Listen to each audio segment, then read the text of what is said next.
After the craziness that was UFC 232, we were all left with our heads spinning. The results of the co-main event and the main event had us all completely forgetting about the irregular finding in Jon Jones' drug test and the ridiculous, unprecedented last-minute relocation of the entire card and all the controversy that came along with it. Us MMA fans aren't exactly known for our elephant-like memory spans, but the fact that the vast majority of us all have a recency bias was really highlighted by the fact that the story of the lead-up of UFC 232 was ancient history come Sunday morning.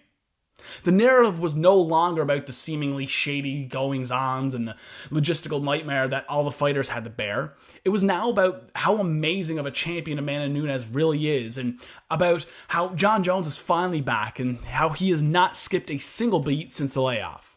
I'm not intentionally avoiding talking about the drug test red flag in USADA. I acknowledge that there is all kinds of weirdness surrounding that situation, and how it played out, and where we're at with the whole thing today. I just feel like in order to properly talk about that fiasco, you at least have to have some idea of what you're talking about to do with these substances, the effects they have, and how long they stay in your system, etc. I don't have a science background, and I have no personal experience taking or witnessing anybody taking banned or illegal performance-enhancing substances, so I have nothing to offer you that you likely haven't heard before, and if I did, it would come from a place of not being properly informed. I am optimistic that everything's going to come out in the wash, but that side of things I cannot focus on. All I know is that Jon Jones is back, and all absurdity aside, he's the best we've ever seen, and it seems as though he's here to make up for lost time.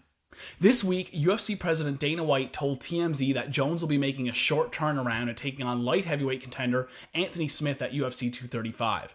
This caught a lot of people by surprise because we're still in the process of coming down off of the madness that was UFC 232, and we already have another date set for Jon Jones' return.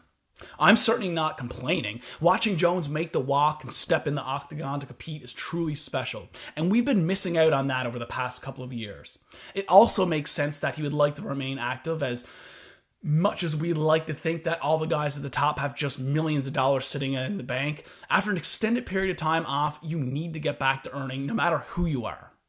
But I truly believe that, above all else, Jon Jones' motivation to fight 3 times in 2019 has little to do with finances and primarily to do with trying to right the wrong, to do what he can to pick up where he left off and cement himself as one of the greatest to ever do it. Despite the fact that Jones vs. Smith is booked, it remains to be seen if Bones is going to get the opportunity to be active in his fighting career going forward unencumbered. But the idea of it is refreshing. In this day and age, when it comes to high-profile fights, it seems like trying to book them just is so damn contentious when it comes to actually getting it done. Between the back and forth nonsense on Twitter between fighters, or the he said, she said between fighters and or fighters in the promotion, a lot of the time us MMA fans spend as much time consuming content about the making of the fight as we do consuming content about the actual fight itself. It's not that I can blame the fighters for this, I certainly don't. In fact, I have no problem with athletes even avoiding competing against certain fighters at certain times if it doesn't make sense for them stylistically, career-wise, or if they simply aren't ready for the step up in competition. This is prize fighting, it's not to be taken lightly. Each move has to be calculated. But even so, the headache we sometimes go through in order to see a fight finally materialize oftentimes is downright exhausting, and the constant cycle of this becomes more tiresome as time goes on. So if Jon Jones comes back with the attitude he's had on display thus far and takes on any and all comers with little to no resistance, it will bode very well for his public image and fanfare moving forward. I would go as far to say that if he continues to carry himself in this manner, within a year he could easily restore all that was lost over the past couple of years and once again put us MMA fans' short memories on display when he's the face of the UFC once again.